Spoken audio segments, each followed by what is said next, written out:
Some people can be so incredibly difficult, especially when they want something very different from you or when they're just not your type. The first guideline, the Harvard method, is therefore separate the person from the problem. Of course, this is easier said than done. When your neighbor is breaking down a wall while you are making an educational video, how can you not see them as the problem? You do this by realizing that the problem arises from your opposing interests. Just as you have the right to your interests, the other person has the right to break down a wall in their own house. And both of you have the responsibility to solve the problem that arises from these conflicting interests. The big question is, how do you do this? The first step is to discuss the problem factually and concrete.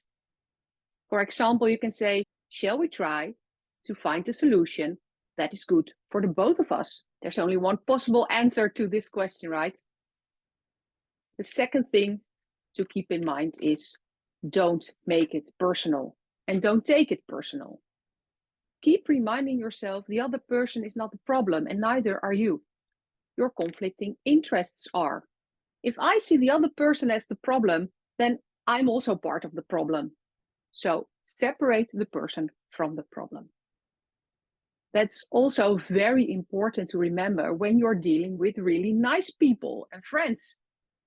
Yes, you like each other very much, and there's a problem you need to solve.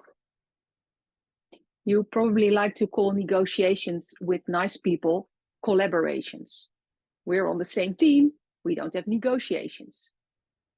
But when you have to discuss money or time or tasks, you are negotiating.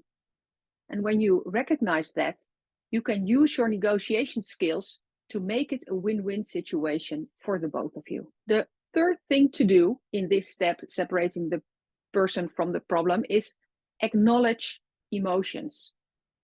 Separating the person from the problem doesn't mean you should ignore emotions. Effective problem solving needs a clear mind and enough oxygen to think sharp. And a stressed body in a fight or flight or freeze mode doesn't get you there. So when the tensions get too high, take a break.